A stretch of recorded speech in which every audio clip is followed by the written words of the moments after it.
Kristina Durante, welcome to the show. How are you today? I'm doing pretty well. Thank you, Elliot. It's good to be here. I'm glad to have you here. Thank you for making the time today. And for those who may have not come across yourself before or the work that you do, can you give us a little bit about a bit of context of who you are and what it is that you do? Sure. I am a professor at Rutgers Business School. I'm a social psychology PhD.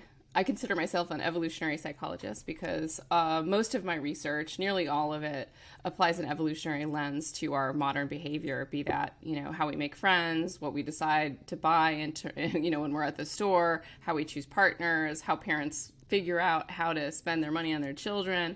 It's all looking back at, the way the brain was designed to operate in an environment really that no longer exists, but how is that our old brain operating in our new world. And so most of my research takes that evolutionary bent to it. So why am I in a business school? I'm actually in the marketing department, and a good portion of my research looks at consumer behavior.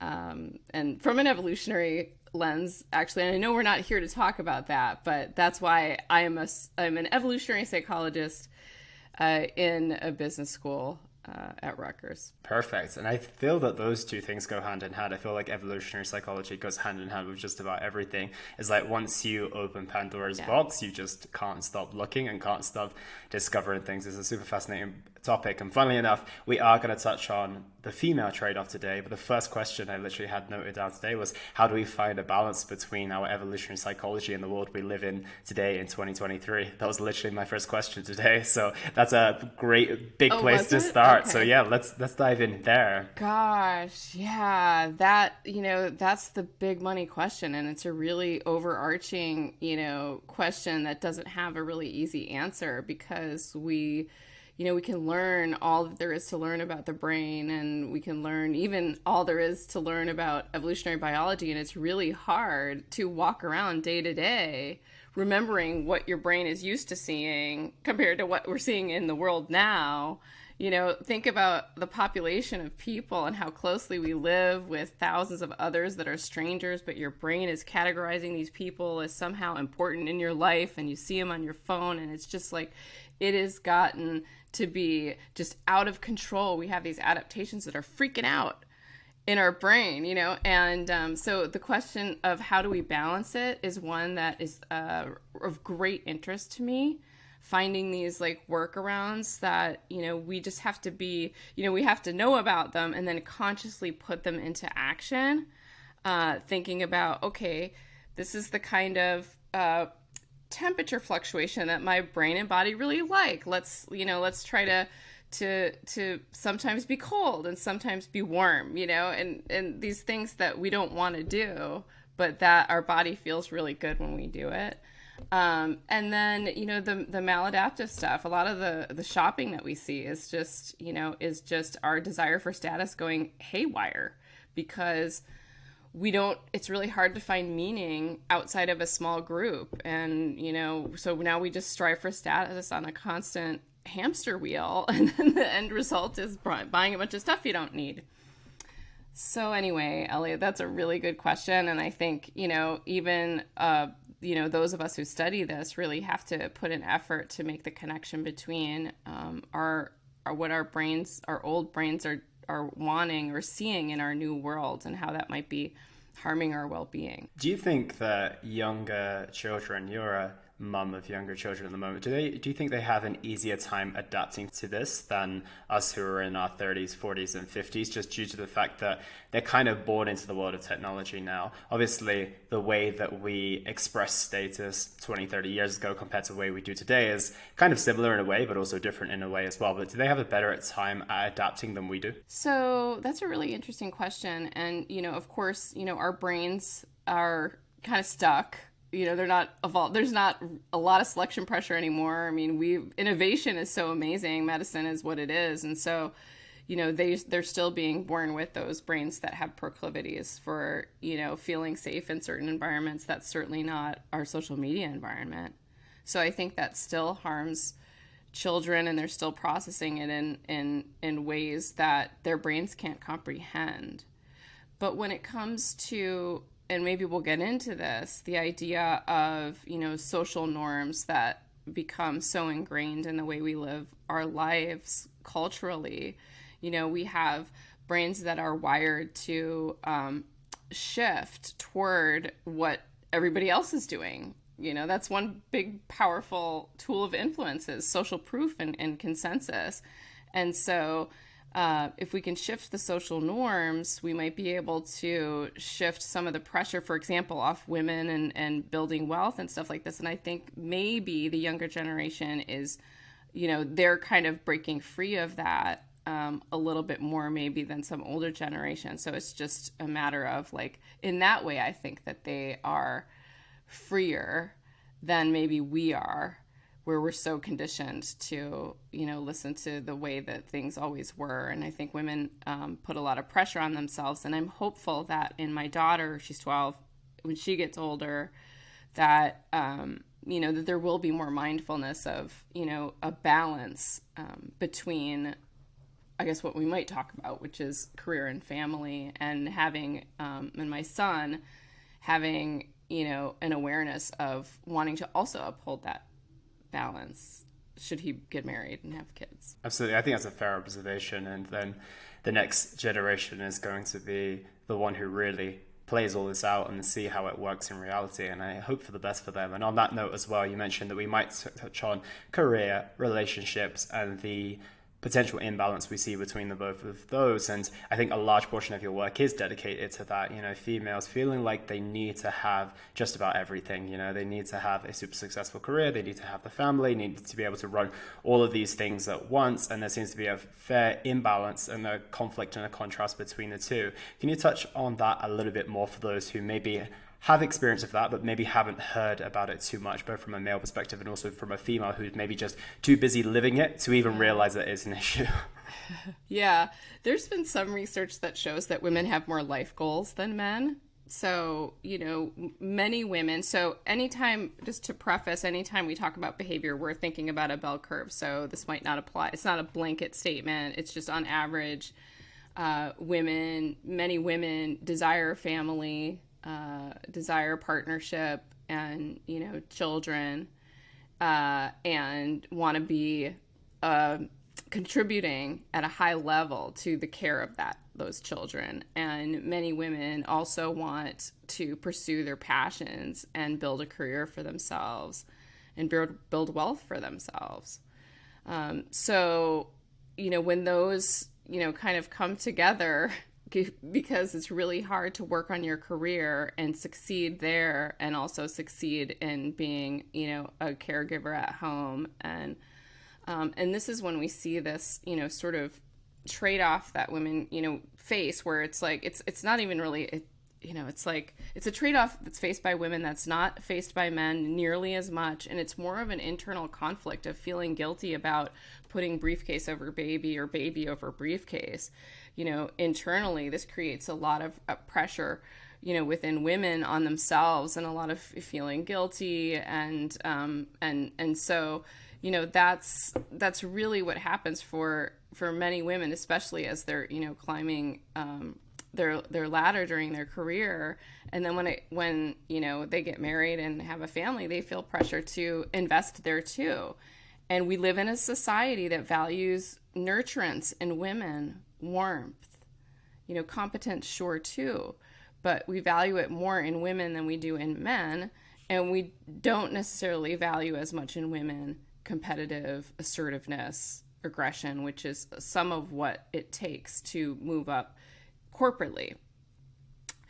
So women kind of struggle with this. So outwardly facing, women feel pressure to be nice and appease, and yet in their jobs they have to be, more aggressive and more competitive and put their foot down more, but they experience backlash for that too. So it's like at home and within the workplace, it's this double bind that you hear people talk about. It's sort of a double-edged sword. And so, I'm often asked, like, well, do women do women even really want careers? And the answer is yes, because for most of hominid history, primate history, females were doing whatever they really wanted to do because babies were born pretty capable. And then, and then there was a huge, growth in the size of the human brain, and evolution's workaround was to have babies be born really uncooked, like really like not developed. And so, then at that point, babies needed a lot of care and extended childhood. And because women were having the babies and feeding them, that fell to women. And so now women couldn't just do what they wanted to do and, roll around in the grass or whatever. I mean, just like males were doing.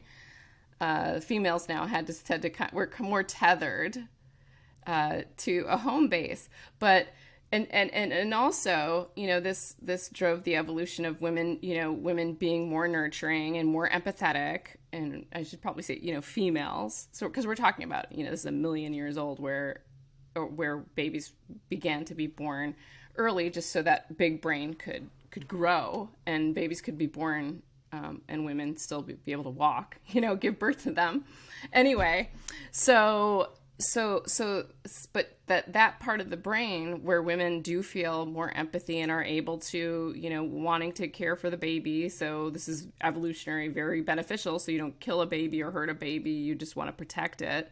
That behavior is highly adaptive, and women have this more than men. But that is scaffolded over a part of the brain that really becomes interested in all things in the world. And so women have that too.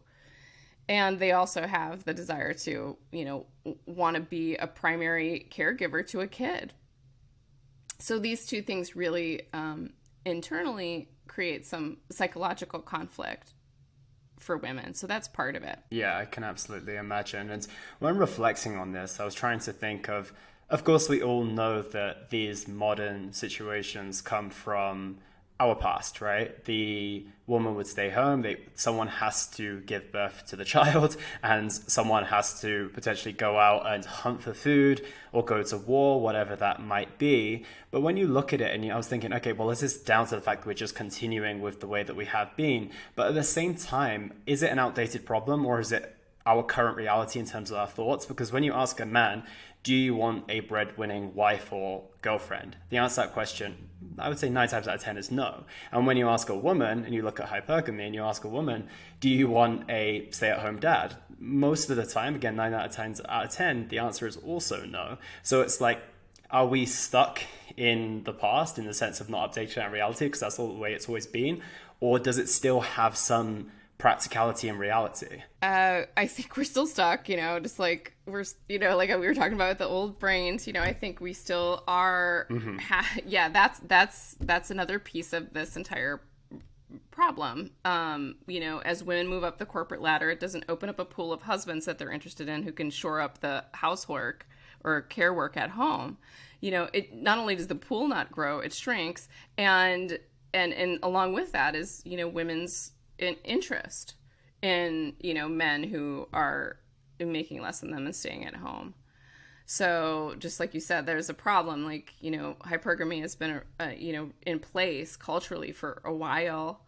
And this isn't something that, just goes away overnight. And it's been a really difficult question for me to tackle because I often get asked, well, what can we do to help, people feel better about, having there be more balance at home, or even an imbalance. And, maybe partners specialize in different things because we know organizations work better with specialization. Like, what can we do? And can we change the norms? And the norms are part of it, but part of it does come built in. And, you want a partner who's an equal to you. And for women, and it's really hard to, especially. So Elliot, I should especially say that if you're in a marriage and then the wife starts to make a little more than the husband, this is when there is a bigger problem because it creates more internal conflict because it wasn't there to start with, and now it's coming into play. So that's one problem, and then the problem is actually starting. If women remain single and they're climbing the corporate ladder. This is shrinking their pool of mates that they feel that are equals, that could be life partners. And so there's kind of those two problems. Again, we're speaking of a bell curve. So your listeners might say, not me, I have a different situation, or my sister does, or whatever. And certainly that is the case. And, some of these outdated, maybe maladaptive preferences, some people are better able to transform that motivation and sort of restructure their mindset, and it's not a big deal. But for other people, it is. Yeah, it's a good question. And I think that many women would definitely experience the conflict. I think there's probably more women experiencing the conflict than those who feel super content with their current circumstances. Obviously, like you mentioned, there'll be a certain set of people who are super in love with being the nurturing mother, and the career isn't so much of an importance, or it's something I can pick up later, for example. But that's not going to be the case for many people. So, for example, if a woman is within this certain set of circumstances right now, but she feels like she's maybe losing her relationship, she doesn't feel like she's the best mother in the world, and she feels like she really wants to strive in her career, but she almost feels a bit of guilt based on that, what do you advise her to do? Yeah, maybe that's the big money question. because I think a lot of women do face that. And I know that I kind of felt this way. So I think that many women do feel guilt about giving up some of those tasks that otherwise maybe they even would want to be a part of, like driving kids around to, the kids play a big role. So once kids come into the picture, this becomes more of a problem, because there's like double the housework, like more laundry, more food, more cooking, more driving, more setting up play dates. And, most cities, the moms are organizing the play dates, not the husbands. That's very rare to see. And so I felt the pressure, to be high performing at my job, and then also showing up to school, and also, volunteering at school, and because all the other moms were doing it. And then that might even trigger a little bit of that, intersexual competition in women, just to sort of, show that I'm also good. I'm a good mom. Women want to be seen as that, and that they are investing.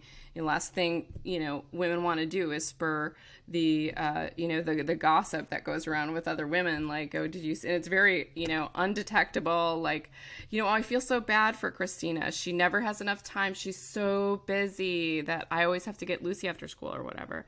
So it's like, so it kind of starts like very subtle, and that was a killer across evolutionary history for, misinformation to be spread. And now it just is like out of control. So I feel that pressure. Other women feel that pressure. So what can they do?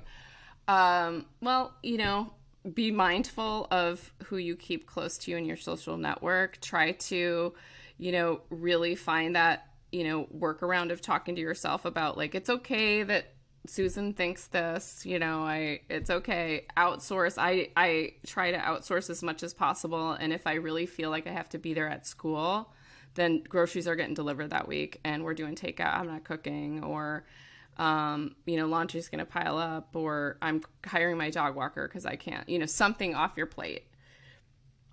And figure out what is the easiest thing to let go. And sometimes it's the private things. So it's like, if I'm going to be at school, then I'm getting secret grocery delivery. So, so at least, that's not, anyway, live near family.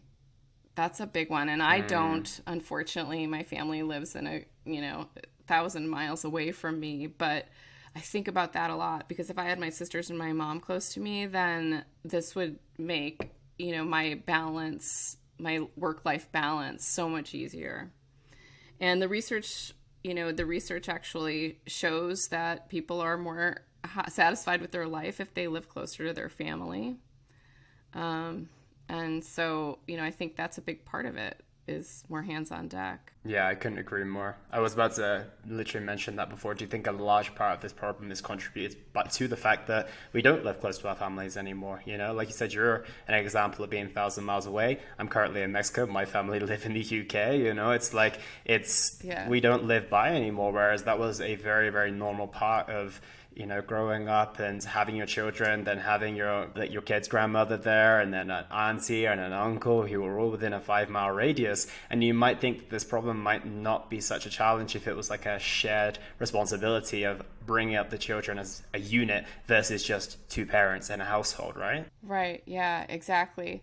And that's, we're kind of used to falling back on that. And now we're relying on strangers that's the outsource. That's true. And, That brings a many whole of us, different set of evolutionary psychology problems as well. So that's a separate problem to overcome. But, when you're living near family, even living in small groups, just maybe like, distantly related or not related at all, but you still had these same shared goals. And you needed to cooperate in order to succeed as a group. And so, now we're finding ourselves in a situation where it's just so different, and nobody has the kind of vested interest in your children that like you do, except for maybe some your mom or your sisters or other kin. And when we don't have that, because our careers take us everywhere, and so all of these little things chip away at our mental and physical health. All of these little things that have to do with the mismatch between, how drastically different our modern world is from what our brain is used to operating within. Absolutely. And what about the conflict within a relationship? You mentioned, obviously, keep your social circle tight so you don't feel the pressure of judgment from other places, and also having the family nearby is definitely going to contribute to helping in this sense. But what about the conflict that it brings to the relationship? You mentioned that when the woman starts to earn a little bit more, that's when issues start to arise in certain relationships. So how do we keep that under control and maintain a healthy relationship, especially if at the same time, I feel like if you, and maybe if we take ego out of the equation, if you've chosen a woman or a man to be with, you want to see them succeed, you want to see them do well. However, obviously when the reality kicks in, it might not be such a reality anymore. So how do we keep that in place, a healthy, solid relationship where you're working as a team and a unit versus starting to compete with each other? That's a really good question. And so I think it requires a lot of introspective inner work, if you will, because these preferences and motivations are kind of knee-jerk, that come and create discord within a marriage. I would advise any person, but I think top of mind is women that often marry men who have already advanced pretty far in their career and maybe further than you. Like, that is the stage where you really need to be having these conversations and brushing up on your communication style and really develop a rhythm of communication where both parties can be vulnerable and speak, your truth and feel comfortable and hear each other. And so, for men, it's listening to your partner, and for women, it's listening to your partner. And then when you ask for a change or help or, something that is upsetting or that you didn't like, list some positive things along with that. I mean, positive feedback, we talk about this in actually our MBA classes, is that, people are suckers for flattery. So if you give them a couple of compliments and then ask them something, they're more likely to comply with what you've asked of them because, they want to they want to bask in that glory of how you see them in a positive light. And so, I guess, those are kind of like my little tidbits. It's just like and ideally before kids even enter the picture, you and your partner really have a solid, pathway for communicating with each other and also respect each other as individuals. And I know that I often have to sometimes step back and be like, my partner is an individual and I am happy when good things happen for them. And I married them or, I'm in a relationship with them because I value their education. I value their creativity and their skills. And if they're happy, that will make me happy, so all of these things that, are basically workarounds for our knee-jerk reaction that our brain is giving us to be like, well, wait a minute, I feel weird about the situation where you're here, you're making more and I'm making less, and I feel like less of a man or I feel like less of a woman because I can't do all of the childcare stuff. I mean, when we talk about it, Elliot, I feel so bad for married couples. with children, because I know this happens a lot. And, you know, we see that as women move up the corporate ladder, they're more likely to become divorced. Not true for men, but for women, that is the case. And I think that there is this, you know, this discord that's created by wanting to stick to the, you know, the norms. And when you're doing something counter-normative, it just feels weird, because you know that, like, wait, this is not how society works. And if we're not doing what society values, then we're going to be ostracized. And that was, you know, or just looked at weird. And looked at weird was a death sentence for 99% of human history. So we think about other people when we're trying to make a decision about our lives.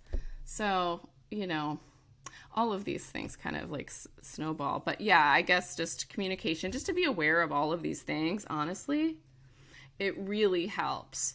Because when you know how the game is rigged, it makes the stress and, you know, the things that you're going to bump up against easier to handle.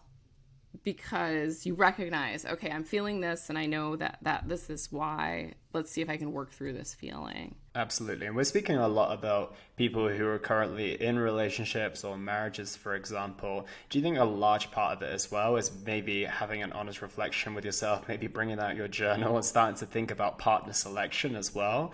Because I think it's quite interesting. A lot of the things that many people are maybe attracted to when they first meet a person end up being the thing that they then dislike about that person later down the line. That woman really liked that man's ambition until she realized that means he's 60 hours at work, or I love the amount of money he makes, but then I realize he's on his phone all the time, and vice versa as well. So do you think partner selection is a very big part of that? And also maybe not rushing into decisions as well, because once you have a child, then someone has to look after it. So maybe that's another factor, and probably part of the reason why so many women are getting to the age of 30 without having children now as well, maybe. Yeah.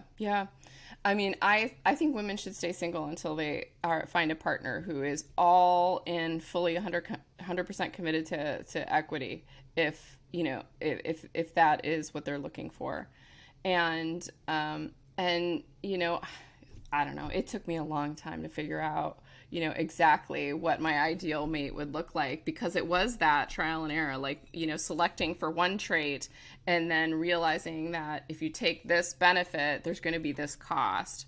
And then that benefit starts to disappear in terms of its luster or shine because of the negative stuff. And then it's like, wow, I was just really attracted to this person, and now I just can't stand them for this trait that I loved.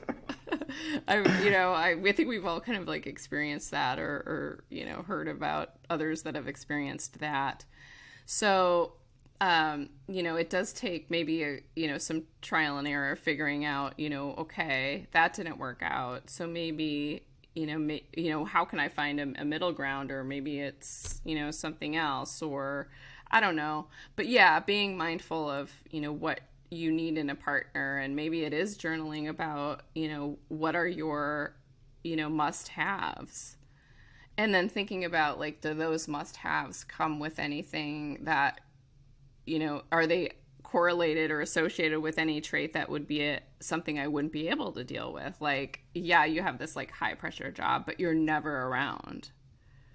So, you know, I talk with my girlfriends every now and then, and we're all, you know, single and divorced. And we wrote a paper called Why Women Divorce. And it has a lot to do with what we're talking about. But they're like, oh, you know, I'm going out with this guy and he has a big job, and they say a lot of big jobs. So big jobs come with a lot of pressure. And so a man with a big job, you know, in his 40s and 50s isn't, you know, maybe in 10 years he'll have a lot of time to sit around and doing the laundry, but not right now, you know. And maybe that's okay because you don't have kids. Like, I guess that's a different topic. Like, you know, when people hit middle age, now that the kids are gone, you know, a lot of times their mate preferences and priorities do change. That's a completely different topic, Elliot. I'm sorry. But yeah, I think that women should stay single until they find a partner that is 100% committed to the vision that you have for yourself. And I don't know if we want to talk about this, but I often say freeze your eggs. Let's dive in. Freeze them. Yeah. So this is a technology that, we have now, and it's been perfected. And I know a lot of women, a lot of my graduate students who are now, junior faculty members at university, they're freezing their eggs. So they don't feel like, oh gosh, I've got to get tenure, and then I've got to, I don't know if this guy's the one, and I don't want to. And I wish that I had that, because I kind of felt like when I turned 30, I was like, all right, if I want kids, I've got to make a selection. I can't just, I can't just peruse, forever. I've got to make a commitment to somebody here. And that's when you kind of stop thinking about, like, oh, these traits, like really thinking about them in terms of your partner for life. It's just like, so the pressure is off. But yeah, reproductive technology, I mean, I guess, there's costs and benefits, but I see that this really does take the pressure off of women to freeze your eggs. I would have done it had I thought about it, or had, it had been more mainstream when I was, 30. And I would really encourage women to, when they're at their gynecologist, that if they haven't had children yet, check your ovarian reserves. This is measured by your follicular stimulating hormone, and it can be a predictor of when you're going to go through menopause. I mean, it is a predictor. And so, like, oh my God, I might have like 5 good years. And that varies between women. So, I recommend that too. But yeah, and it's, I guess there's a little bit of cost to, taking hormones and harvesting, 15 eggs, but it's not horrible. And then you have a little bit of a cushion. And there's also a much bigger cost to having children much earlier than you wanted to, with a man who maybe isn't the person that you can see your future with being, right? So I think that, like you said, there's trade-offs from that perspective. And you mentioned earlier, you said, do women want careers? And the answer to that question you said was yes. And do you think that most women actually want children, or do you think a lot of the pressure is placed on by this clock that's ticking, saying, okay, as you approach your 30s, it's all kind of go down here in a certain way? So let's say that women had an unlimited ability to, or they had a very, very easy access to freezing their eggs, for example. Do you think half as many women would have children? Or do you think that they would maybe get to a certain age and be like, well, actually, no, I don't even want to. It's just more down to the fact that we're within that time frame. Yeah, I think it would end up that many women would choose not to have children, because one thing we do know from many, many studies is that our brains are wired to respond to scarcity. So a ticking clock. We studied this all the time in marketing, because it's like only 2 left, or only, the clock is ticking. Doorbusters, get them, they're going, gone. You're going to miss out. And that's what's happening with women's reproduction. I mean, we lose it at, an age. I mean, men never lose it, really. And women do. And so now there's the clock. And what we know is that things to really love something is to learn that it's going away. So even women who might be questioning, like, am I the type that wants to be a mother or not, just to know that your opportunity is going to be gone, it shines a new light on children. So it makes it look more positive. Like, it becomes rosier, and you see it like, well, maybe I do. I don't know. It's kind of like, when somebody ghosts you, it's like you might not even cared about the person, but the fact that they vanished and now they're inaccessible, you start liking them more, or thinking about why. You become real, obsessed with things that are going away. So I think that if women can freeze their eggs, that's going to take the pressure off for sure, and give them time to make that decision. Yeah, and that's the thing. There really isn't a lot of time, right? When you think about maybe a typical path of going through university, doing some form of extended study, then being in the early stages of your career, getting to a certain good point in your career, you're looking at getting to the back end of your 20s and your early 30s. And then you're like, oh, wait a minute, I haven't met a man yet. And then it's like, I've only got a couple of years before this, but I'm reaching the peak in my career. So as you mentioned, I think that could be a feasible option for many. And speaking of like an ideal, let's say, rose petal reality and a beautiful, beautiful idea of what a relation can look like when it comes to a nice balance between a woman thriving, a complete family unit. What roles does both the man and woman have to take within that relationship in order for it to be thriving, and for the woman not to feel this way, and also for the man not to feel like anything's been taken away from him as well? Because I think we've placed a lovely emphasis on the females in a much deserved way, but also there's also an element where a man might want to, be very, very proactive in the fatherhood role, but also knows that he has to provide for the family as well in a large way, maybe a higher proportion than his wife does. Yeah, that's a good question. And I think that this goes back to, having that great communication and able to be, frank and honest with each other from the get-go, maybe before children, again, are brought into the picture. And then thinking about like a plan for, there are some guys who like doing laundry, it's just kind of like they can zone out and listen to their podcast or whatever. Women too. I mean, I don't mind laundry. You can think of it like, I don't mind laundry. I don't mind, and so one of the things I talk to people about is thinking about,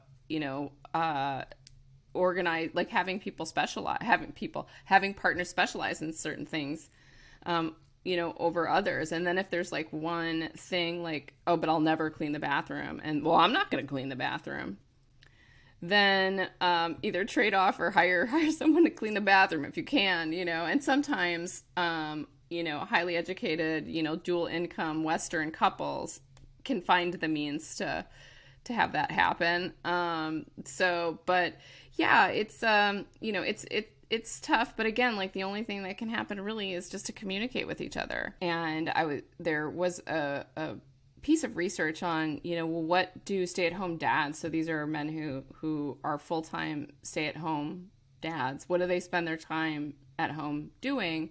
And what the study showed is that many of these men spend a larger proportion of the time on male-centric housework, like yard work, or fixing things around the house.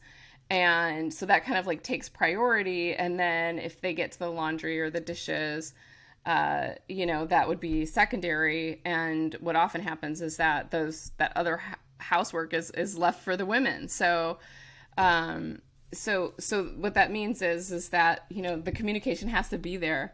And also sometimes women, I know that this happened to me, is that, I have a different standard for how I like things to be cleaned than, my partner. So and that can operate both ways. Like men might have a standard for how other things. And so again, it's just, the way that you communicate, maybe like, 3 positive things, then your negative thing, or just say, hey, when I come home, I know that you tidy up, but you don't clean the sink, and just, sort of approach it in a way that you've developed your, communication rhythm with your partner. And sometimes that can't be overcome, but it's just you're two different people coming together. So there's going to be, it's not just about housework. That happens a lot. So, anyway, the household discord thing, it's really hard. When you have kids, it's unbelievably difficult. So this isn't something anybody can avoid, in any income level. Yeah, I was going to say maybe the things that we should stop looking for are like, well, how much does my partner earn versus how does my partner's use their finances and does it align with me? And maybe it's not about like, oh, they look at their ambition, but maybe look at their open mind and their growth mindset, right? Because if I think that that's where you're going to start butting heads, right? It's when it comes to, well, it's my way, this is the way I've always done things and I'm not willing to change. That's when conflicts, communication breaks down and ego is going to come in. Right. And so that's an excellent point, and it made me think of something that is really important at the beginning of a relationship before you have kids, is to notice what happens when you ask your partner to do something you need. Like when I come home, I need 10 minutes to myself, or when I come home, I want to sit at the table and just have a 10-minute conversation with you, and see if they meet you there. If they forget the next day, or then it's like off the table, and sometimes, and this for men and women, if you say, when I get home, I feel like we're disconnected, so I really need to, it would be great if we can sit at the table and have a 10-minute conversation. And because here's why I need it. And then, have that person repeat back to you what they heard. Because sometimes you hear things different than what the other person meant, I hear that you're, you don't want to be in this relationship or whatever. It's like, no, that's not, so test those waters early. And then notice how they meet you when you ask for something, and if they meet you, because a lot of couples who are meant for each other, they tend to want to meet each other, and they care about each other and prioritize each other's happiness. Yeah, and that's what I think we have to remember, is that we're like two imperfect humans coming together to try and essentially accommodate each other's imperfections and each other's way of doing things. So I think a little bit of compassion on both ends could probably go a long, long way. And that's something I've noticed in my relationship, is like, for the first time ever, I've genuinely looked out for what is their needs versus mine. And even in a, let's be honest, in a selfish way in the past, I'd be like giving them the answer that sounded like the good one for them, but actually worked really, really well for me and for quote unquote us, right? And I think that that's when you know that you are really committed to a certain person. You've dropped your ego. It's like, oh, well, actually, forget myself for a second, take myself out of the equation. Not all the time, because I'm just as important in this relationship as them, but what genuinely works out best for them, and in a backwards kind of way, it tends to work out best for you as well, because ultimately their happiness, their fulfillment, and everything along those lines is kind of the secret to happiness together. Yeah, absolutely. I mean, you are growing with and alongside another person that is, independent, and, and it's hard to take, just like you said, and that's, we have a brain that's on high alert for, any threats, including like, could this be about me? That they want to go to Las Vegas with their friend, or their whatever, whatever thing. It's like,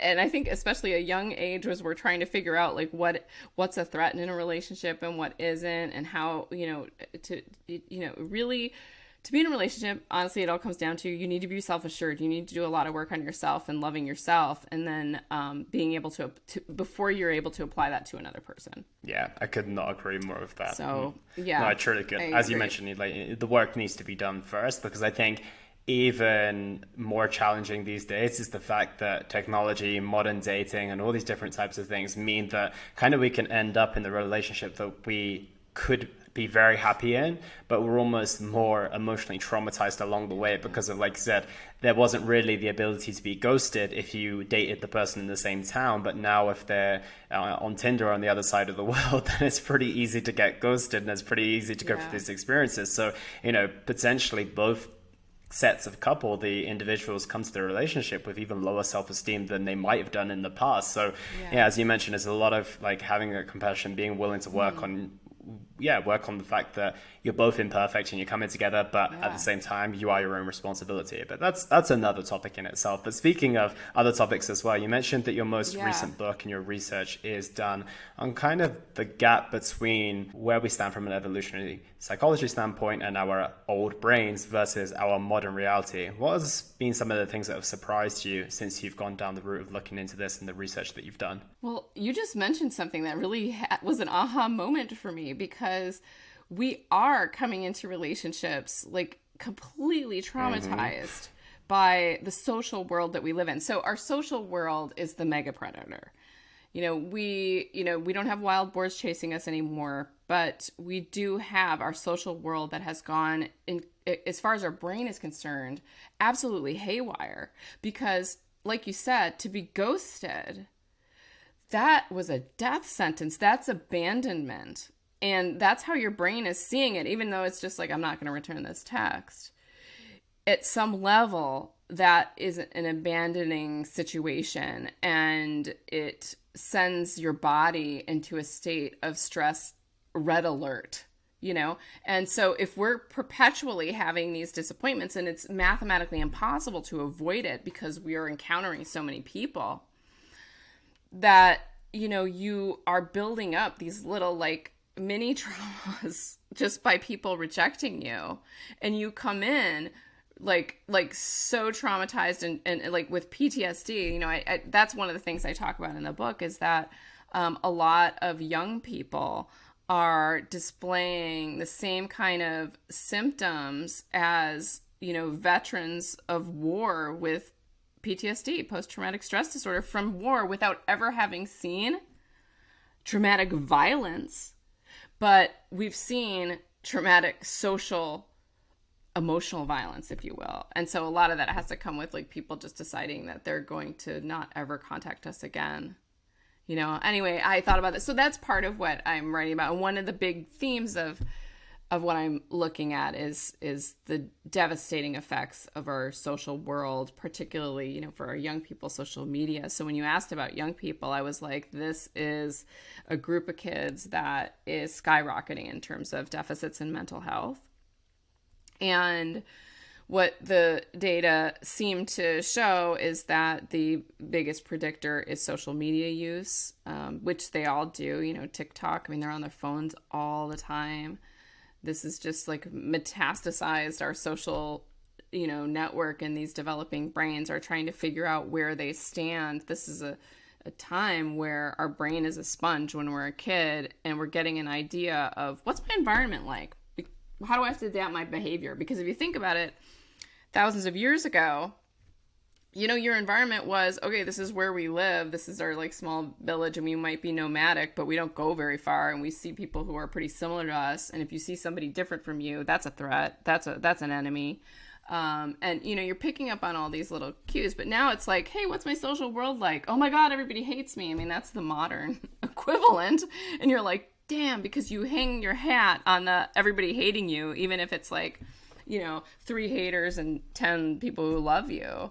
Our brain is wired to pinpoint the haters, and to sort of embody that. And so that's a big reason why we're seeing, you know, increases in social anxiety and depression amongst adolescents and young adults. And a lot of it ties back to, you know, social media, when social media came on the scene. So I think in a way, younger generations are kind of screwed more than we are. Not that we're not, because we had a huge mismatch too. We were still living with a lot of people, but now it's just changed so much.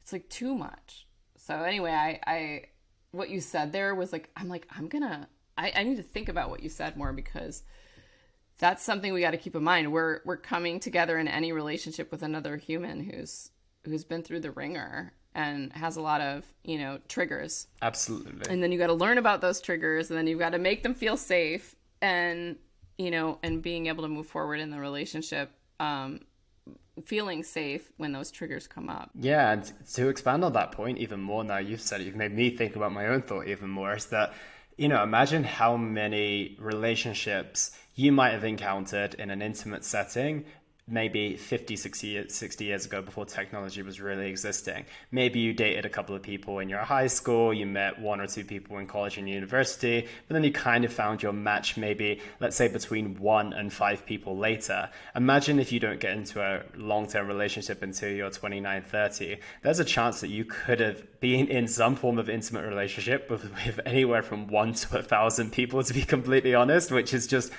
like astronomical compared to the amount of people you would have encountered in the past. Yeah, absolutely. And, you know, and then, you know, you can also think about like, what is choice overload? What does that do to the brain? That's one thing we've also looked at in our research, because the default is I want more choices, because more choice is always better than zero choice. And so we want to have options, but then we're never really satisfied with any one option, because there's so much more fish in the sea, you know? And so that can have an impact on our satisfaction too, coupled with the fact that, you know, we do meet so many people and we get rejected by many of those people.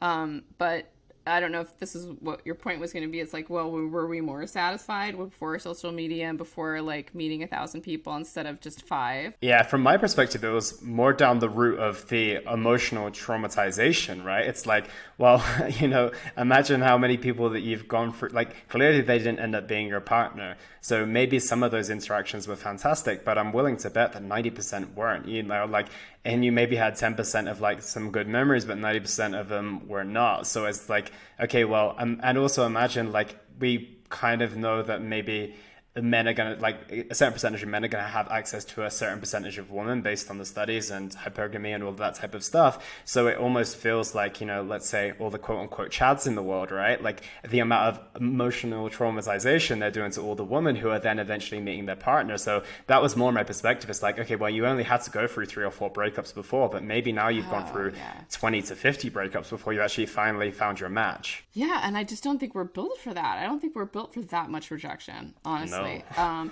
Because at some point you just start to play dead, meaning like you disassociate and you just kind of walk through life without really being present, because that same mechanism that would have a animal play dead from too much stress is actually coming online through all of these social disappointments. And, so you have this person that's like super traumatized and really not in touch with what their triggers are and why they're traumatized. It just feels normal. They feel normal. So it's, this whole idea of, wellness, it is recovering from major reconstructive surgery after like a 50-car pileup. It's so hard to excavate your inner world because you have a beautiful brain that rightly so has really switched you into stress overdrive because all of this rejection would be tantamount to death for you. You wouldn't survive. You're just like, all these people hate me and don't want to be with me. It's like, oh my God, I got rejected 50 times. So all of that, all of these hacks and journaling and talking to yourself in a certain way, there are workarounds to try to ease the, to try to make the nervous system feel safe again. And it's a constant, like you have to have that practice for the rest of your life of, talking well to yourself. Yeah, I was going to say, in regards to what you mentioned regarding people hating you, imagine how that feels. Like imagine like a real life person hating you. Times that by 3, that's pretty damn intense, right? To actually have someone really, really dislike you and everything that you feel from that as well. And if what you're suggesting is correct, like our brains still perceive that like real life people are hating us, so no wonder the intensity of that one comment where someone puts you down on a YouTube video or an Instagram post, that severity is enormous, even though it maybe doesn't have the same impact to the person typing it is not the same. It takes a lot of energy to hate someone in real life than it does to hate them over the internet, right? But the way that we perceive it is almost like the same intensity, so that's why it's so intense. And you mentioned a few workarounds, and I hate to ask super vague questions, but if you could give me your 3 best workarounds to kind of navigating this very, very challenging existential but current and very real problem, what would you say that your top 3 are? So I kind of put them into 3 buckets, and I'll just talk about my first bucket, which is triage, because that's like ER, coming in from the battlefield of life that has stressed you out and you don't even know where to begin because you have left your body a long time ago because you're basically a walking dead person. And that feels a lot like doing life. It feels a lot like where we all are. And it could take, a few years to really, kind of get a sense of how it feels to, become present and not be, out to lunch. It takes a while. And so I guess my top 3 would be, have a practice every morning of sitting in silence and breathing. Even when it feels silly and it doesn't feel like it's working, it will start to work. And getting a journal. I use the 5-minute journal, but there are many others out there that have prompts about, talking to yourself in positive ways. And this really does work because what you're doing is retraining your brain to see yourself as you want to be seen. I mean, we are as we're seen. So if you see a comment about you being, fat and ugly, you're like, oh my God, your brain's reacting like that's the truth. And it isn't. Your brain is going to tell you a story about, what that other person thinks, because according to your brain, that person really matters. It's really hard. So taking those, so journaling, breathing, sitting in silence, that's, the first step on your way to meditation, which really helps calm the waters enough, because, when you have a feeling, that's the first thing you have, is a feeling about something, like, I don't know, but, the fact that like, my boyfriend wants to go to this party. I don't like it. You just feel like something happens when in your body when you hear that. That's the feeling. And then you put a story on it, like, they're not into me. There must be another woman there, or there must be. So you have to, you kind of have to feel the feeling and drop the story. And for a long time, I didn't know what that meant, but it meant, take that feeling and try to calm it in yourself, like, get the practice enough. So it's like, I'm feeling this. I don't know if it's another woman. It might be, but whatever happens, I'm okay. And things are always working out for me. So it's a lot of, it's a lot of talking that little storyteller in your brain down and befriending it, and knowing the difference between the storyteller in your brain and who you really are. And sometimes that, it takes a while to differentiate the two. It did for me. And then number one is just like get exercise, because only exercise that's the number one thing to complete the stress cycle, because we're not completing it. We're just stress balls. And so across human history, the stress cycle was completed when you were maybe got eaten by a boar, but usually it ended. And so it's used to ending and falling back into the rhythm of going between our excitatory nervous system and our, rest and digest nervous system. And so exercising can send it back into a resting state. That's my tips. Kristina, I love those tips. They're amazing, especially the second one on kind of having to tell your brain who you actually really are. And it seems a little bit like almost cliche and a little bit very, very small. Yeah. But at the same time, your information about who you are is quite often coming from the world. Yeah. It's coming from other people's perceptions of who you are, not actually who you are. So, just by reminding yourself, like, wait a minute, no, this is who I really am, and just quietening your mind as just saying, well, I'm not all these things that everyone says I am, but I'm actually this, or maybe I'm some of those things, but these are the things I choose for myself to be. So I think that's super powerful, and thank you for those tips, and thank you for this conversation today. It's been unbelievably fascinating. I could probably keep you here for 3 hours, but I'll respect your time from that perspective. So awesome. If people want to find you and keep up with the work that you're doing, where is the best place for them to go? The best place to go is, I'm at Kristina Durante on Twitter, and I'm at Kristina_Durante on Instagram. And you can find me on the Rutgers Business School website. Just Google Kristina Durante. That's the first thing that comes up. And that website is up to date and has all my papers there. Perfect. Kristina Durante, ladies and gentlemen. Thank you.